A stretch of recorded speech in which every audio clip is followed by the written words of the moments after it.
Hi, hello, good afternoon. It is 4:30 on Tuesday, the 10th of June. I haven't done any posts for a few days or for a while, and that's because I ended up in hospital last Wednesday.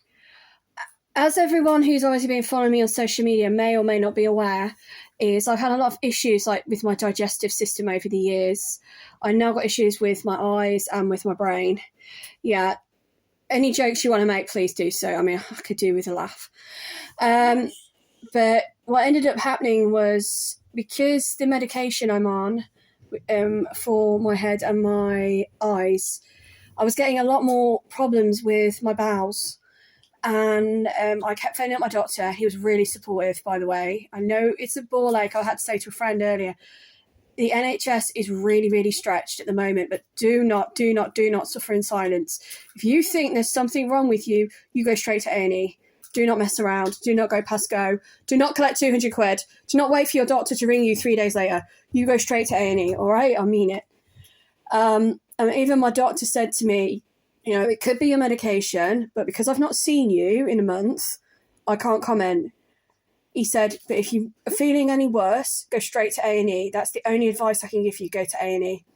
So I went to A&E, and straight away, I was really lucky. I was one of the lucky ones, all right? I had a really good nurse in triage. I had a fantastic doctor in A&E.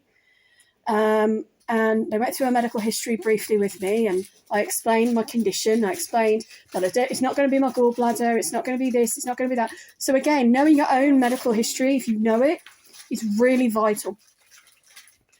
And because the pain was on my right side and not my left, which is where it usually is, they did my blood work, and my white blood cell count was high.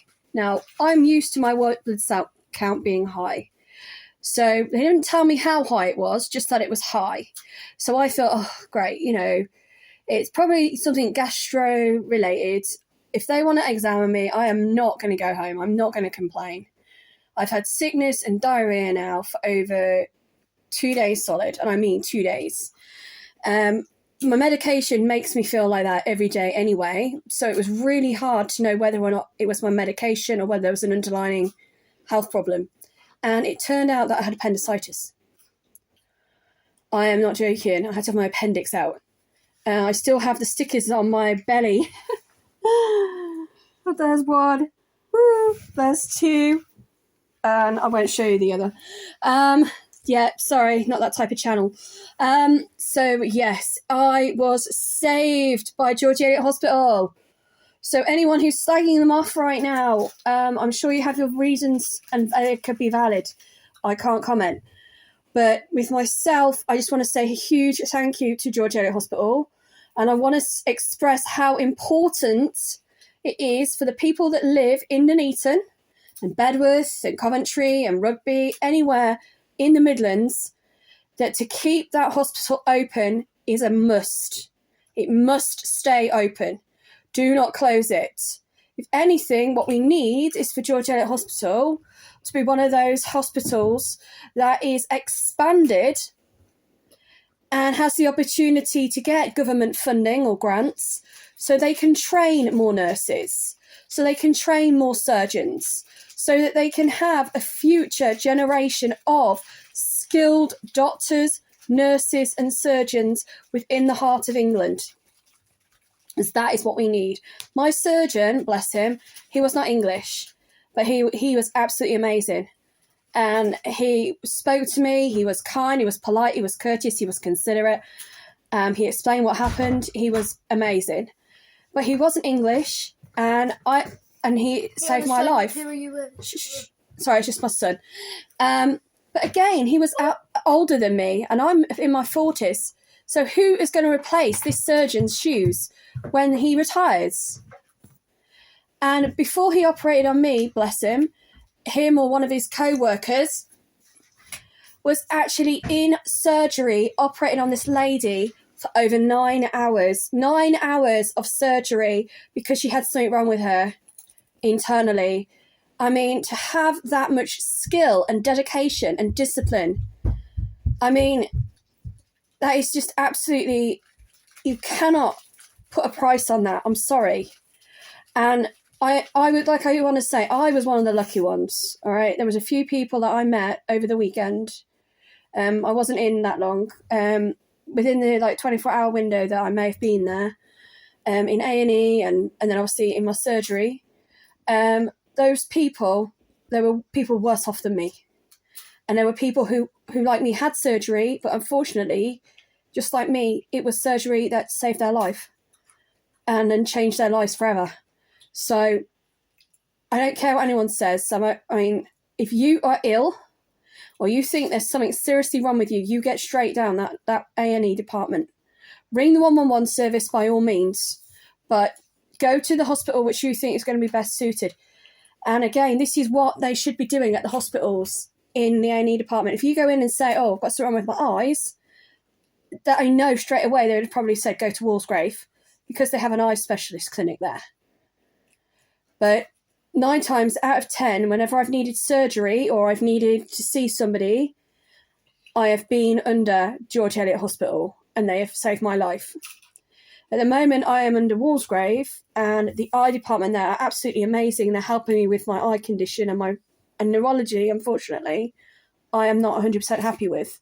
And they, again, are based at Walsgrave Hospital. And it's because of the breakdown in communication. So communication is important, people. And so is not taking no for an answer. If you think there is something wrong with you, you fight. Don't be rude or disrespectful, but don't take no as your first answer. Say, I want a second opinion. Or leave when they discharge you, and then just ring 111 and go back again.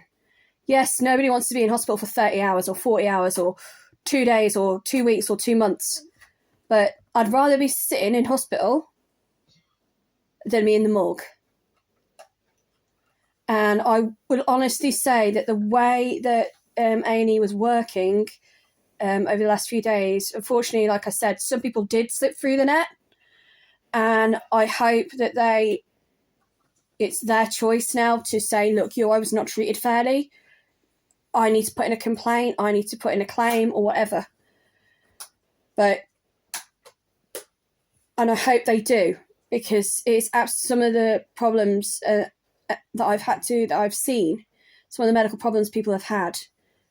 If it was me, I would be putting in a complaint.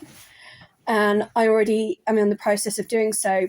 And the main thing at the top of my complaint is going to be due to poor communication or breakdown. This is why I am putting in a complaint. Because the moment the communication breaks down, the moment the communication stops working, that is when mistakes end up being made. We're all only human at the end of the day. But communication is the key. So if you're sick, you're unwell for whatever reason, ring the 111 number by all means. During that first, they always say ring 111. If in doubt, ring 999. But better yet, if you can get your ass to the hospital, be it George Eilliot or Coventry and Warwickshire University, whatever is nearest to you, do it. Do not take risks with your life. Thank you.